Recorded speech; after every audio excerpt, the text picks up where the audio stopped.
자, 이어서 발표는요, 여러분 자료를 보셨겠지만 민주주의는 지속 가능한가?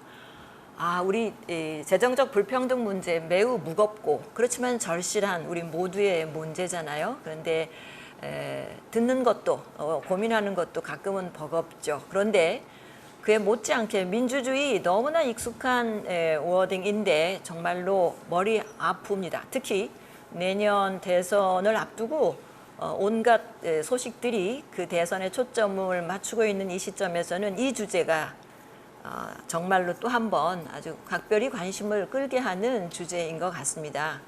민주주의는 지속 가능한가? 오늘 이 발제는 이진우 선생님께서 하시게 되겠는데요. 선생님은 지금 포항공대 포스텍 교수로 재직 중이시고 이전에는 한국니체학회의 회장을 역임하셨고 또 한국철학회의 회장도 역임하셨습니다. 선생님을 모시고 발제를 듣도록 하겠습니다. 안녕하세요. 민주주의의 위기에 관해 발제를 맡은 포항공과대학교 이진우입니다. 저희 주제는 민주주의는 과연 지속 가능한가인데요. 이 문제에 대해서 여러분들과 함께 4단계로 접근해 볼까 생각합니다. 민주주의가 정말 위기에 처해 있다면 그 징후들을 먼저 알아봐야 되겠죠. 그래서 첫 번째 민주주의 위기와 그 징후들을 살펴보고요. 과연 우리가 살고 있는 21세기의 민주주의가 위기에 처해 있는지 아닌지를 알기 위해서는 민주주의가 과연 무엇인지를 먼저 알아봐야 되겠죠. 그래서 민주주의의 2가지 원칙인 자치와 권리에 관해서 2번째로 살펴보고 그리고 난 다음에 지금 우리의 민주주의를 위협하고 있는 3가지의 흐름에 관련돼서 고찰해보고 마지막으로 지속 가능한 민주주의의 조건이 무엇인지 여러분들과 함께 고민하는 그런 시간을 갖도록 하겠습니다. 우선 첫 번째 민주주의 위기와 그 징후들입니다.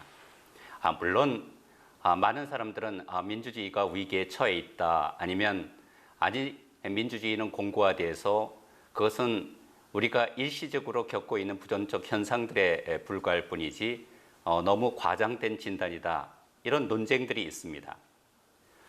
그런데 우리는 민주주의가 정말 위기라고 한다면 만약 이 진단에 관해서 여러분들이 동의해 주신다면 민주주의는 왜 위기인지 살펴보아야 할 것입니다. 위기에는 여러 가지 의미가 있습니다. 위기는 언제든 숨어있는 문제점을 적나라하게 표출하고 드러냅니다. 따라서 무엇이 문제인지를 알게 해주는 그런 어떤 인식론적인 순기능을 가지고 있다고 해도 과언이 아니죠. 따라서 그것이 개인이든 제도이든 위기를 통해 성장하든가 아니면 쇠퇴하거나 몰락한다는 사실은 지난 인류의 역사를 통해서 우리가 알 수 있는 것입니다. 그렇다면 위기가 새로운 성장의 결정적 계기가 될 것인지 아니면 몰락을 가져오는 원인이 될 것인지는 모두 위기를 통해 드러난 문제점을 제대로 인식하고 올바로 대처하는가에 달려 있습니다. 따라서 위기 그 자체가 문제가 아니라 위기를 우리가 어떻게 대응하고 극복할 것인가 하는 것이 진정한 문제라고 저는 생각을 합니다. 이런 문제점을 가장 적나라하게 표출한 사건이 있었죠. 여러분들도 잘 아시고 계시는 것처럼 코로나가 2년째 계속되어서 사실 오늘과 같은 이런 문제들은 어떤 세미나를 통해서 여러분들이 공동으로 참여하고 직접 얼굴과 얼굴을 마주대면서 논의해야 할 것임에도 불구하고 오늘 이렇게 온라인으로 여러분들과 함께 토론을 하게 됐습니다. 2019년 12월 30일 중국 우한의 병원의 안과 의사인 리 원량이 새로운 팬데믹이 생겨나는 것 같다라는 경고를 합니다. 이제 이미 이 당시에 중국 정부와 지역사회와 의료계가 이 경고를 진지하게 받아들여서 적극적으로 대처하였다면 전 세계는 코로나 전염병에 아마 고통을 당하지 않았을 수도 있습니다. 여러분들이 잘 알고 계시는 것처럼 이원양 의사는 본인이 직접 물론 중국 정부에 의해서 여러 가지 박해도 받고 탄압도 받고 온갖 고초를 다 겪은 이유도 있겠지만 본인 자신이 코로나의 희생이 되어서 사망을 하게 됩니다. 제가 왜 이원양의 말을 여러분들과 함께 곱씹어보고 싶은가 하는 이유는 우리가 어떤 위기에 닥쳤을 때 그 위기 자체가 문제가 되는 것이 아니라 위기에 대처하는 방식에 따라서 우리 사회가 근본적으로 변화하거나 결정된다는 것입니다. 이원양이 의사임에도 불구하고 그 어떤 철학자보다도 철학적인 명제를 던집니다. 건강한 사회에서는 한 목소리만 존재해서는 안 된다. 이것은 소크라테스부터 시작해서 한나 아렌트에 이르기까지 수많은 정치 철학자들, 사회 철학자들이 주목한 현실이죠. 다양한 목소들이 존중받고 경청되고 이 다양한 목소들의 합리적 토론을 통해서 모든 사람들이 동의할 수 있는 그런 의견을 만들어가는 과정을 우리가 민주주의라고 합니다. 따라서 어떤 사회가 한 목소리만 들리게 된다고 그런다면 그것은 민주주의가 아니라고 그럴 수 있겠죠. 코로나를 2년째 겪으면서 우리는 이러한 위기를 극복할 수 있는 힘이 도대체 무엇인가 고민하게 됩니다.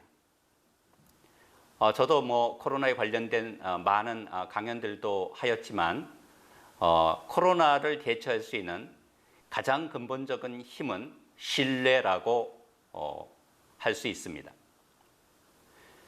국가에 대한 국민들의 신뢰가 전제가 될 때 방역 조치는 효과적으로 작동을 합니다. 시민들 상호 간의 신뢰가 두터울 때 우리는 성숙한 시민 의식을 보여줄 수 있습니다. 아마 이것은 백신이나 치료제보다도 훨씬 더 효과적인 대처 방안이라고 할 수도 있겠죠. 세계적인 철학자 슬라보이 지젝이 이야기한 것처럼 팬데믹을 이겨낼 수 있는 가장 근본적인 아마 백신은 신뢰라고 할 수도 있을 것입니다.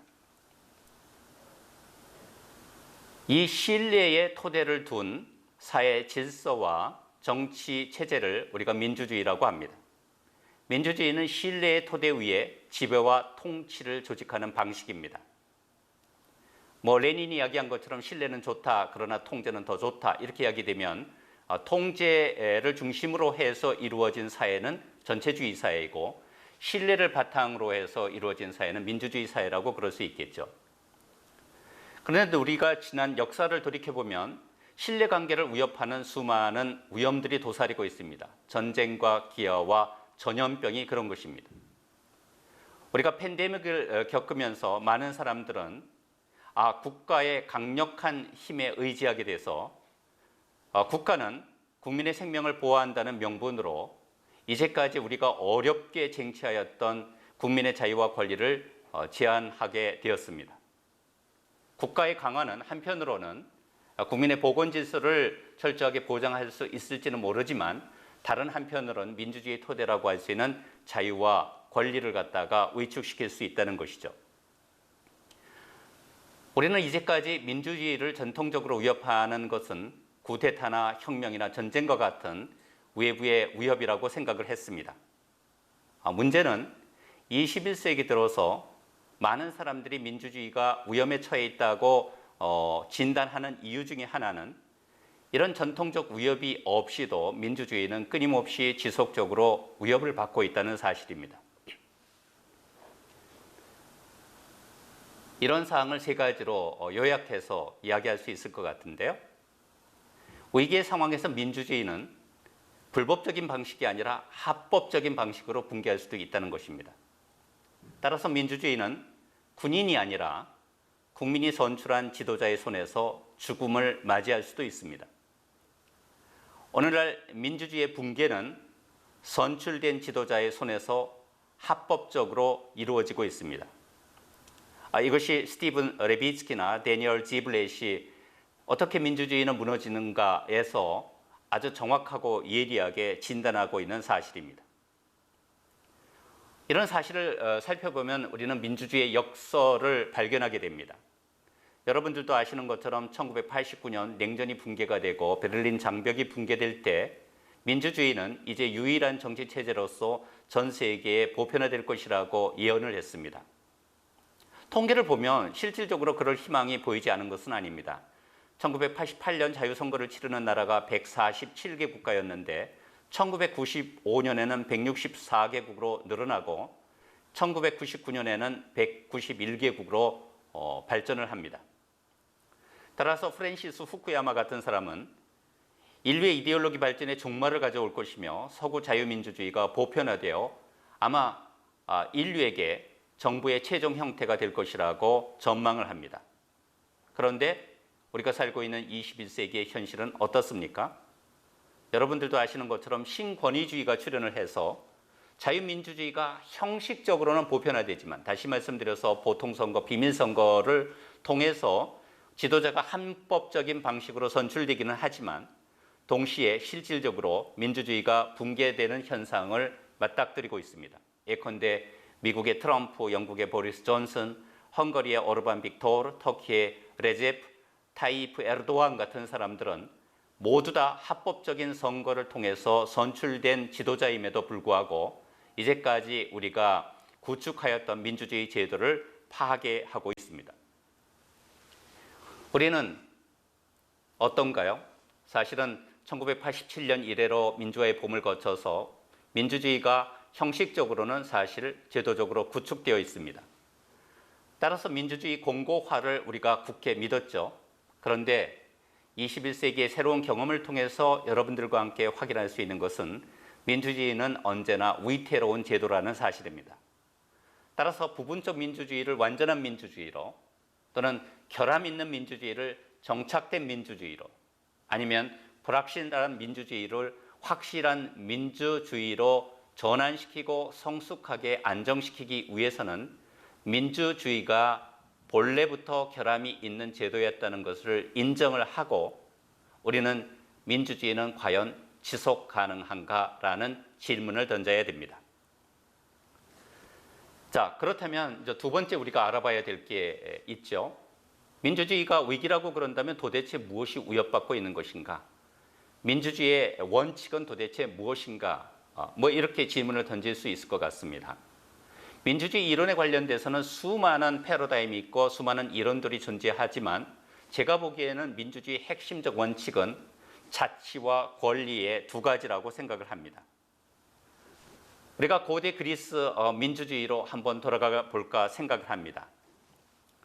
기원전 5세기 고대 그리스 민주주의가 꽃피었던 페리클레스 시대에 여러분들 아시는지 모르겠지만 아테네 인구는 대략 30만에서 약 40만 정도였습니다. 그 중에 시민은 약 14만 명이었고 시민 14만 명 중에서 정치에 참여할 수 있는 성인 남자는 약 4만 명 정도밖에 되지 않았습니다.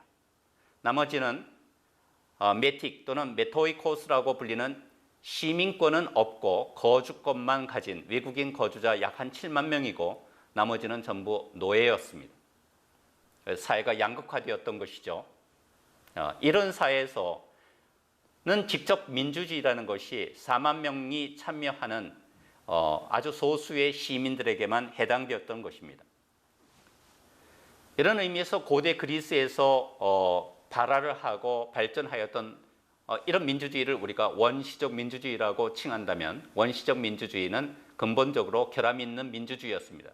디펙티브 디모크라시라고 할 수 있는 거죠.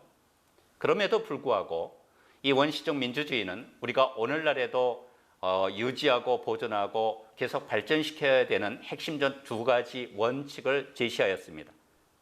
민주주의는 자유롭고 평등한 시민들만 존재하였을 뿐 그 외의 사람들을 배척한다는 결정적 결함을 가지고 있었지만 여기에서 비로소 우리가 오늘날 민주주의의 양대 축이라고 불리는 자유와 평등의 사상이 발현을 합니다. 민주주의의 두 가지 원칙은 자유와 평등입니다. 자유와 평등은 민주주의의 기본 가치라고 할 수 있습니다. 따라서 오늘날 민주주의의 두 가지 비교적 건강하고 합리적인 민주주의 형태를 바라본다면 자유와 평등은 모두 중요하기는 하지만 자유에 조금 더 무게를 두고 자유의 관점에서 자유와 평등의 두 가지를 결합하는 자유민주주의가 있고 자유와 평등 중에서 평등에 훨씬 더 무게중심을 두고 평등의 관점에서 자유와 평등의 두 가지 가치를 실현하는 사회민주주의가 있습니다. 자유민주주의가 되었던 사회민주주의가 되었던 민주주의의 기본 가치가 자유와 평등이라는 점은 변하지 않습니다. 왜냐하면 민주주의는 자유와 평등을 실현하려는 정치 체제이기 때문입니다. 우선 이 중에서 평등의 관점에서 민주주의를 바라볼까요? 오늘날 많은 사람들은 평등을 오직 경제적인 관점에서만 이해하는 경향을 가지고 있습니다. 모든 사람이 더불어 잘 살아야 된다, 똑같이 잘 살아야 된다. 이러니까 잘 사는 사람들에게서 누진세를 적용해 가지고 세금으로 걷어들였다가 국가가 여러 가지 종류의 복지 정책을 통해서 가난한 사람들도 똑같이 인간다운 삶을 누릴 수 있는 그런 분배 정책을 실시해야 된다라고 이야기할 때는 평등이 사실 경제적인 의미에서 이해가 된 것이죠. 그런데 고대 그리스에서 이야기하고 있는 평등은 정치적 의미에서의 평등입니다. 다시 말씀드리면 똑같이 노예도 없고 예컨대 시민권은 없고 거주권만 가지고 있는 외국인 노동자들처럼 정치에 참여할 수 없는 것이 아니라 평등한 시민들이 스스로 자기가 어떤 삶을 살 것인가를 갖다가 결정해 나가는 자치의 근본적인 가치였습니다. 따라서 평등과 연관되어 있는 개념은 자치의 개념입니다. 이런 의미에서 민주주의는 법의 지배라고 이해가 됩니다. 최근 한국에 겪고 있는 수많은 논란을 통해서 여러분들도 소위 법의 지배, rule of law와 법에 의한 지배라는 rule by law를 이제 구별할 수 있을 정도로 법의 지배가 민주주의의 가장 기본적인 형식이라는 것은 알 수 있죠. 따라서 민주주의는 법을 통한 국민의 자치입니다. 이와 관련해서 아리스토텔레스의 말을 한번 들어보고자 합니다. 법이 지배하는 민주 정체에서는 민중 성동가가 나타나지 않고 가장 훌륭한 시민들이 주도적인 역할을 하기 때문이다. 그러나 법이 최고 권력을 갖지 못하는 국가에서는 민중 선동가들이 나타난다. 그것은 민중이 다수로 구성된 독재자가 되기 때문이다. 다수가 개인으로서가 아니라 집단으로서 최고 권력을 갖기에 하는 말이다. 여러분들은 아시겠죠? 어느 정도 예감을 하실 수 있겠죠? 선전선동이 난무하는 사회는 민주주의 사회가 아닙니다. 그것이 형식적으로는 선거가 이루어지고 법이 지배한다고 하더라도 국민 대다수가 실질적으로 정치적 의사결정 과정에 평등하게 참여할 수 있을 때 우리는 민주주의라고 할 수 있는 것이죠. 따라서 민주제도가 정립되었다고 하더라도 평등의 가치와 이념은 타락할 수 있습니다. 국민에 의해 선출된 합법적 집단이 법 제정 권력을 독점하거나 오용한다면 평등의 개념은 타락하는 것입니다. 따라서 이러한 집단은 선전선동을 통해서 국민의 요구와 욕구를 갖다가 조작하거나 통제할 수 있습니다. 따라서 형식적으로 민주주의 제도가 정립되었다고 하더라도 특권화된 정치 엘리트 집단이 출현한다면 민주주의는 언제든지 위협을 받을 수 있습니다. 이러한 현상을 갖다가 콜린 크라우치라는 학자는 포스트 민주주의라고 이야기하기도 합니다. 자, 여기에서 민주주의의 다른 한 축이라고 그럴 수 있는 자유의 관점을 살펴보고자 합니다. 자유는 근본적으로 권리의 이념입니다. 민주주의는 정치에 참여할 수 있는 자유를 전제합니다. 따라서 국민이 정치에 참여하고 언론의 자유라든가 집회의 자유라든가 결사의 자유처럼 어떤 이유에서도 양도할 수 없는 기본권을 가지게 됩니다. 따라서 국민의 자유와 권리가 보장되지 않는다면 그것은 민주주의라고 할 수 없는 것이죠. 우리가 코로나를 겪으면서 시민으로서 가지고 있는 국민의 기본권, 자유와 권리가 일시적으로 제한될 수는 있지만 이것이 심각하게 위협을 받을 경우에는 잠재적으로는 민주주의 제도를 갖다가 깨뜨릴 수 있는 위험이 도사리고 있습니다. 이런 의미에서 민주주의는 근본적으로 자유민주주의입니다. 고대 그리스의 민주주의가 출현을 할 때에도 민주주의 또는 정치 형태는 언제든지 타락할 수 있다고 아리스토텔레스는 경고했습니다. 예컨대 귀족 정치, 에리스토크러시가 타락을 하면 과두 정치가 되는 것처럼 민주 정치가 타락을 할 경우에는 중우 정치로 변질하게 됩니다. 오늘날 우리나라에도 많이 알려져 있는 야스차 뭉크 같은 교수는 위험한 민주주의에서 The People, 국민 대 Democracy, 민주주의를 대립적인 관점으로 파악을 하고 있습니다. 오늘날 민주주의는 자유와 평등의 관점, 자치와 권리의 관점에서 두 가지 방향에서 위협을 받고 있다고 이야기를 합니다. 여기에서 야스차 뭉크가 지적하는 것은 제도적으로는 전부 다 민주주의 제도라는 것입니다. 형식적으로는 우리가 민주주의 제도권 안에서 살고 있죠. 그런데 첫 번째 위험은 권리를 보장하지 않는 민주주의가 있을 수 있다는 겁니다. 이건 독재 정치가 되겠죠. 그런데 국민의 권리와 자유는 보장하면서도 민주적이지 않을 수 있는 정치 제도가 출현할 수 있다는 겁니다. 이것이 이제 엘리트 정치입니다. 따라서 야스차 뭉크는 위험한 민주주의라는 저서에서 오늘날 민주주의를 위협하고 있는 두 가지의 위협을 거론을 하고 있습니다. 하나는 반자유적 민주주의, 다시 말해 개인 권리가 보장되지 않는 민주주의와 비민주적 자유주의, 즉 민주주의가 없는 권리 보장이 등장할 수 있다는 것이죠.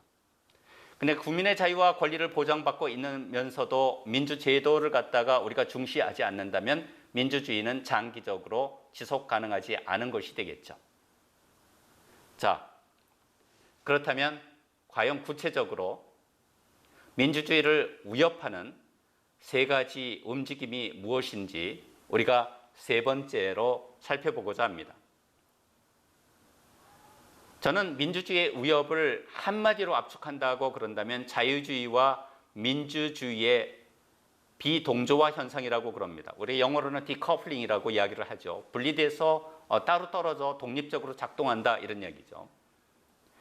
우리나라에도 한때는 이념 갈등에 의해서 자유민주주의가 당연한 전제 조건임에도 불구하고 자유주의와 민주주의를 분리시키고 어떤 한 진영에서는 민주주의만 고수하려고 그러고 또 어떤 한 정치적 진영에서는 자유주의만 강조하려고 그러는 경향이 있었습니다.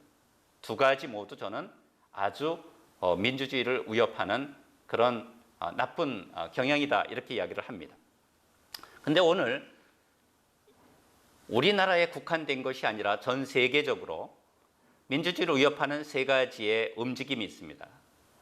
첫 번째는 파시즘이고요. 두 번째는 포퓰리즘이고 세 번째는 트라이벌리즘입니다. 여러분들은 파시즘은 예컨대 나치 정권이나 스탈린 정권처럼 예컨대 20세기 전반부에 등장하였던 과거의 유산이라고 생각할 수 있을지 모르지만 파시즘은 어느 때나 등장할 수 있는 것입니다. 이거는 정치적 권력의 정당성의 위기를 갖다가 초래합니다.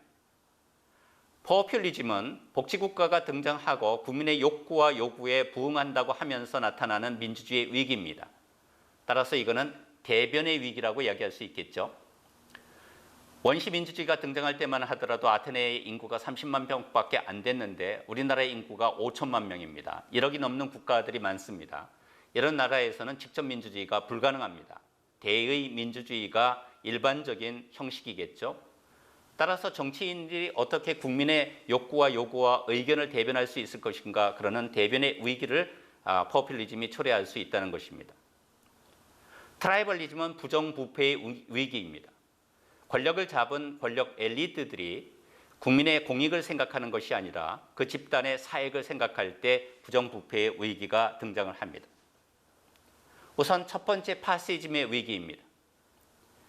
국민의 이름으로 국민의 뜻에 따라서 국민을 위하여 선거철마다 우리가 많이 듣는 이야기이죠. 국민을 가장 많이 거론하면 거론할수록 저는 그 정권과 그 집단은 상당히 위험하다 이렇게 이야기할 수 있을 것 같습니다. 자, 아이러니컬한 거죠. 정치적으로 선출된 지도자가 의회 민주주의 제도를 갖다가 무시하고 국민과 직접 소통하겠다 그러면 거기에는 벌써 파시즘의 싹 튼다고 저는 생각을 합니다. 왜냐하면 이것은 대의민주주의를 파괴하고 소수 집단을 갖다가 억압할 수 있는 가능성이 있기 때문입니다. 모든 독재자들은 항상 국민을 등에 업고 등장을 합니다. 국민을 위하지 않는다는 정권은 이제까지 한 번도 없었습니다. 따라서 국민과 직접 소통하는 파시즘 정권은 견제와 균형을 상실하게 됩니다. 스티븐 레비츠키 데니얼 자블렛이 어떻게 민주주의는 무너지는가에서 이렇게 이야기합니다. 독재자는 헌법과 선거 시스템 그리고 다양한 제도를 바꿈으로써 저항 세력을 약화하고 경쟁자에게 불리한 쪽으로 운동장을 기울인다. 그리고 이러한 시도는 종종 공공의 선이라는 명목으로 진행된다. 이렇게 이야기합니다. 두 번째 민주주의의 위협은 포퓰리즘입니다. 포퓰리즘은 독재 정권을 반대하는 예컨대 반권위주의적인 정서가 팽배할 때 나타나게 됩니다. 여기에는 페이크 뉴스가 난무하고 허위 정보가 판을 치고 음모론이 싹틉니다. 이런 포퓰리즘은 국민의 뜻에 부합하고 국민이 이에 적극적으로 호응한다는 점에서 마치 국민 스스로가 정치에 참여한다는 허위의식을 심어줌으로 인해서 기존의 정치 제도를 위험에 빠뜨리기도 합니다. 세 번째 위험은 트라이벌리즘인데요. 트라이벌리즘은 여러분들도 아시는 것처럼 글자 그대로 해석을 하면 정치적 부족 중심주의입니다. 간단하게 말씀드리면 권력과 이익의 카르텔이라고 할 수 있겠죠. 이것은 소수의 집단이 다른 집단을 정치적 경쟁자로 인정하지 않고 그 집단만이 올바른 정치적 방향을 제시한다고 강조함으로써 폐쇄적 네트워킹을 발전시킬 때 나타나는 것입니다. 이것은 우리나라에서는 연고주의의 형태로 나타나기도 하죠. 학벌주의, 연고주의 이런 것들이 부정적으로 발전하게 되면 소위 말하는 관피아와 같은 그런 현상들이 나타나게 됩니다. 이런 의미에서 민주주의의 위기는 첫 번째 파시즘, 두 번째 포퓰리즘, 세 번째 트라이벌리즘처럼 이러한 위험들이 도사리게 되면 국민의 신뢰는 땅바닥에 떨어지게 됩니다. 자, 그렇다면 우리는 끝으로 민주주의를 지속 가능하게 만들기 위해서 어떤 조건에 주목해야 될까? 우리가 어떤 노력을 기울여야 할까라는 문제에 도달하게 되었습니다. 민주주의의 전제 조건은 저는 다원성이라고 확신을 합니다. 저 개인만의 의견이 아니고요. 사실은 전통사회에서는 민주주의가 발전하지 못했죠. 가부장적 질서가 아주 확고했고 집에서는 가장이 예컨대 바깥에서는 왕과 예컨대 독재자 지도자가 명령과 지시를 내리면 국민들은 거기서 따르고 순응하는 그런 정치 체제에서는 민주주의가 발전을 하지 못합니다. 민주주의의 전제 조건은 따라서 다양한 개인들이 독자적인 의견과 가치와 이념을 가진 다원성이라고 그럴 수 있습니다. 제가 아주 좋아하는 한나 아렌트는 인간의 조건에서 이렇게 이야기합니다. 다수성은 모든 정치적 삶의 필요 조건일 뿐 아니라 가능 조건이라는 의미에서 절대적 조건이다. 그런데 오늘날 우리 사회는 어떻게 됐습니까? 이 다양성이 무너지고 있습니다. 정치적으로 양극화되고 있고 경제적으로는 20대 80의 사회 또는 1대 99의 사회라고 이야기합니다. 중산층이 붕괴되고 있는 것이죠. 정치적 지형도 중도가 없는 적대적인 양극단으로 양극화하였기 때문에 사회를 건강하게 유지할 중간 허리가 사라지게 되었습니다. 정치적 양극화는 궁극적으로 우리가 민주주의의 전제 조건이라고 할 수 있는 자유주의와 민주주의의 디커플링을 초래합니다. 지속 가능한 민주주의가 이루어지려고 그런다면 이런 문제들을 해소해야 되겠죠. 최근에 마이클 샌들이 공정하다는 착각에서 이런 이야기를 합니다. 자본주의를 지탱하고 있는 업적주의는 한편으로는 자신감을 불어넣지만 다른 한편으로는 모욕감을 준다. 승자에게 갈취하며 동시에 패자에게 조롱한다. 패자 스스로마저도 말이다. 재능이 없고 노력을 게을리했기 때문이라는 생각은 헤어나기 힘든 좌절감을 준다. 양극화 사회의 대표적인 증상입니다. 따라서 민주주의가 지속 가능하려면 국민들, 시민들 상호 간의 연대 의식이 뿌리 깊어야 되고 신뢰감이 정착해야 됩니다. 연대와 신뢰감을 발전시키려면 사회가 공정해야 되는 것이겠죠. 따라서 우리 사회가 왜 공정을 그렇게 외치는지를 알 수가 있습니다. 극단적인 양극화가 저는 민주주의를 죽음에 이르게 할 수 있다고 생각을 합니다. 자, 양극화에는 경제적 양극화, 이념적 양극화, 정치적 양극화가 있겠지만 그 어떤 것보다 중요한 것은 중산층의 붕괴입니다. 민주주의를 지속 가능하게 하려면 자유와 평등이 꼽힐 수 있는 사회적 경제적 조건을 만들어야 한다. 양극화를 줄이는 길이 바로 지속 가능한 민주주의의 조건이다. 오늘 여러분들과 함께 민주주의가 왜 위기에 처해 있는지, 민주주의가 도대체 무엇인지, 민주주의를 위협하는 우리의 사회적 경향은 어떤 것인지를 살펴보았습니다. 이런 문제에 관해서 여러분들도 한번 깊이 성찰해 보시고 좋은 토론이 이루어질 수 있게 말씀해 주시면 대단히 고맙겠습니다. 감사합니다.